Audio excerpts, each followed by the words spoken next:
Today, we're going to answer a question that scares a lot of new investors. Okay, can you guess what that is? Hey, welcome back, everybody. It's Curtis. Thank you for being here and joining me on Wallet Real Talk. Today, we're going to answer a question, of course, that scares a lot of new investors. Okay, that is why does a stock that you like suddenly drop? Okay, like boom, going straight down. Okay, gapping down, even when the company is doing great, right? The short answer is that it's normal. Okay, stocks do not move in a straight line at the end of the day, right? You're going to get that wiggly or that that wiggly line, okay, going up. Okay, so they climb, then they take a breath, then they climb again. That's essentially what it is. Today we're going to cover three big reasons a stock can fall. Okay, number one, it's called a pullback. Okay, number two that we're going to cover, it's sympathy trading, and then number three, fundamental or valuation worry. Okay, each one of these things sound fancy, but they're super simple. I'm going to keep it simple and break it all down for you. Okay, before we jump in, hey, click that like button for me. Thank you so much for that. Click that subscribe button for me. I appreciate you for doing that. And then, of course, if you have any questions, any comments, drop it into the comment section, right? Let me know what you think about pullbacks and when a stock drops. Okay, let's go ahead and jump on in. First, the basics. A pullback is just a normal small step backwards after a stock has been going up already. Okay, most pullbacks are between 5 to 10% of the stock. Think of running up a hill, then stopping to catch your breath. Okay, that's essentially what, the way that they look at it, all these professional traders and investors. All right. At the end of the day, running up that hill, taking a breath, you didn't quit the race, right? You're just resting before the next climb. That's all it is. Look at the numbers down here on the slide. Okay, out of the last 100 years, the S&P 500 had a 5% dip in 94 of them. Okay, that's almost every single year.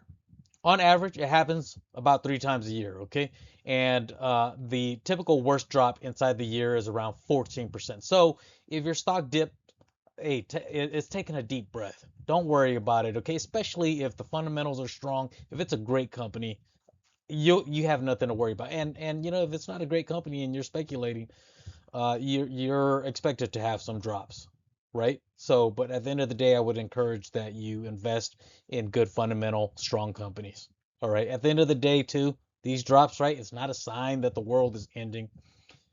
It's the price of admission to the stock market, in my opinion. Here I've got reason number one for the pullback itself, okay? It says right here, reason number one, the price ran too far, not too fast. Or I'm sorry, the price ran too far, too fast. Sometimes, hey, a stock just ran too far, too fast. Bottom line, look at nvidia on June 5th, 2026, okay? It dropped 6% in a single day. Okay, the largest market cap company in the world, great fundamentals, everything. I mean, they're making tons of money right now, revenue and profit margin. The whole chip group lost $1 trillion in value when they dropped 6%. Why? Practically a hot job report came out and made traders nervous about interest rates. Things like that can happen. But here's the thing, Nvidia's business, right? It didn't change overnight. What changed was practically the mood, investor sentiment. On the right side, right, there's four common triggers that I listed right here. Number one, profit taking. That's super common. Even you do it, right? That's essentially when early buyers, cash out on their wins. Yeah, everybody does it, right? There are times you've got to profit take, okay? And then overbought, okay? Overbought means that the stock climbed too fast due to its excitement, and then it's ready for a rest, okay? And then next up we've got macro noise, things like the Fed news, job reports. Those things, the stock market is very sensitive to macro noise. And then, of course, sector rotation, right? That's one question that I ask myself all the time. When are the traders going to move their money into something else, right? Are they going to move it into gold and silver commodities, right? Are they going to move it over to a different sector?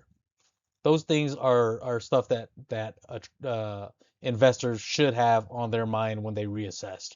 All right. At the end of the day, none of those means that the company is broken, right? Take, for example, nvidia. I just mentioned the fundamentals are strong. They're making tons of money. Sometimes some of these things will impact their stock price. That's what it is. Okay. Just means that sometimes, I mean, they need a breather.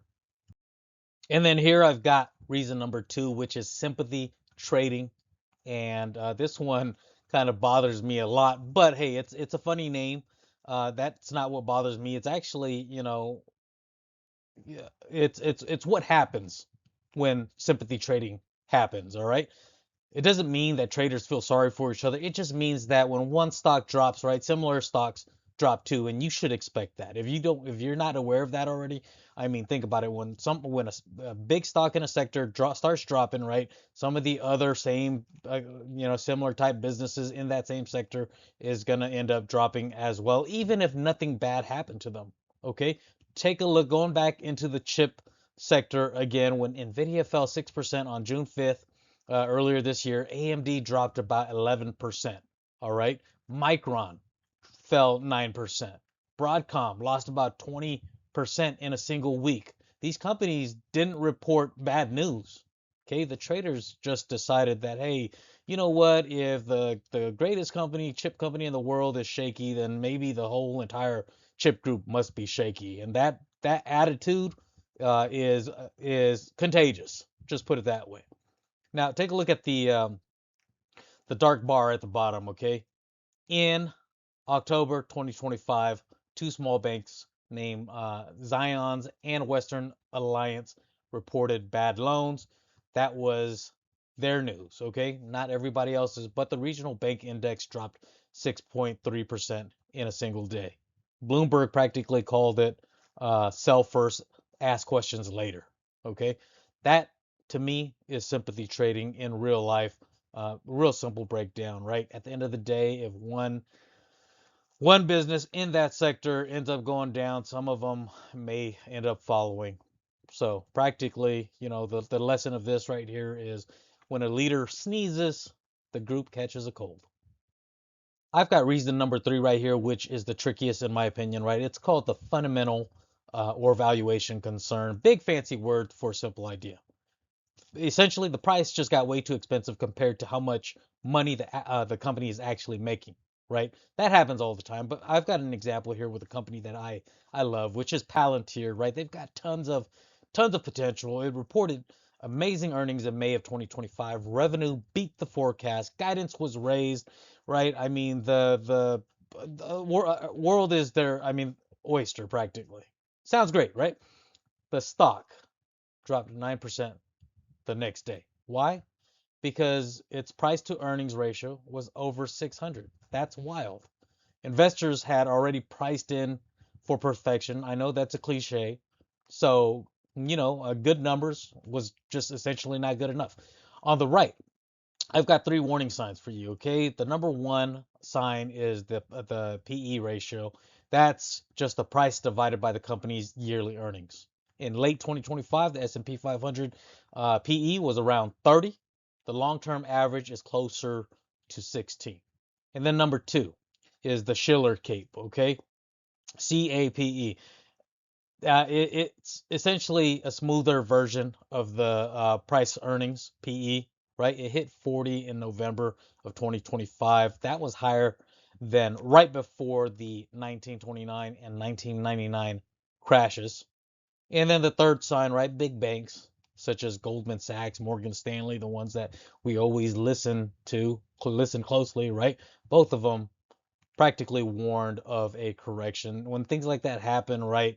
All the greatest things that had happened, people end up getting nervous regardless. And then, of course, what happens when that attitude, that sentiment happens, the nervousness, right? Prices can drop drastically, drop really fast. Here, I'm going to put it all together on one screen for you. Three columns, three reasons, one quick comparison. So column one, that's the pullback, right? I mentioned already, short drop after a big run, usually 5 to 10%, set off by profit taking, overbought conditions, or scary news like a job report. Those things happen. So keep an eye out on those. Real example was shared, right? Nvidia dropping 6% on June 5th, 2026. Then column two, sympathy trading, right? A stock drops because a similar stock in that sector, probably a leader, dropped as well, makes everybody fearful. That happens regularly. And then number three, is the valuation, which, when you take a look at a company compared to their actual profits, and things can easily go upside down when there are high PE ratios, or especially if the company's not profiting yet and there are downgrades or weak guidance, meaning, they don't have a lot of future revenues coming in, stuff like that. The example I used was Palantir, although I think, again, right, the Palantir's got super potential, but again, at the end of the day, right, it can happen to them as well. So stay calm, okay, because at the end of the day, calm investors make better choices. I would say that, you know, patience, temperament makes an investor. So those were all the great things, that nice things that you've got to hear. Okay, now I want to keep it real too. Pullbacks are normal, but no doubt about it, they can grow into bigger drops. Okay, and that's why some investors, they've got to cut, right? You should figure out what might be palatable for you after you purchase a stock. Let's say, for example, you buy it at $100. I mean, you might, whatever's palatable for you. Okay, you might want to cut it off at $90, $85. I don't know. Okay, but figure out what's going to be palatable for you. Now, let's take a look right here on the left hand side. I've got 54% of 10% corrections grow into 15% drops. Okay. And then we've got 73% of 15% drops turn into a full bear market. And the 2008 crash took 5.5 years to fully recover. So drops are real and they can hurt. All right.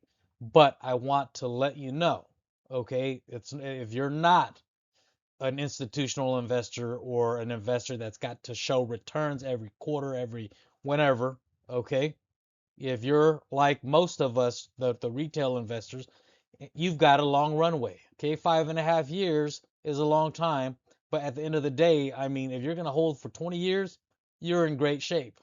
All right, keep that in mind. Next, okay, if we take a look at the right, okay, I've got 5 simple moves to stay steady. Okay, one, just know just be aware of the drops that you're seeing. Okay, number two, read the news and ask, did the business fundamentals actually change? Is it still a great business? How's their outlook? Okay. Number three, price to earnings ratio is a good way to kind of keep an eye on, of course, the way that the institutional investors are valuating these stocks. Okay, the stocks might be priced for perfection. If it's I don't know, 50, 100 times PE. That might be kind of high, but it depends on the type of stock that it is, right? For example, right now Nvidia is roughly at about 20 times, which is cheap for Nvidia. And they've got a lot of upsides. They make the most money in the world right now. Okay. And then we've got number four, don't panic sell on sympathy days. Okay. You've got to look at the broader sector, the broader market. And what I mean by that is, okay, if you've got, going back to Nvidia, okay? If you have Nvidia and they're dropping that day, but you've got Intel, AMD, Micron, all the other chip, Taiwan Semiconductor, all of them are dropping, right? That doesn't mean that something happened that was awful to Nvidia, right? That just means that the broader sector is taking a little dive that day. Same thing. Sometimes if your screen is red across the board for all stocks, that's the broader market, right? If every stock's going down, it's just a bad day for the stocks. It's not the specific company stock that you hold.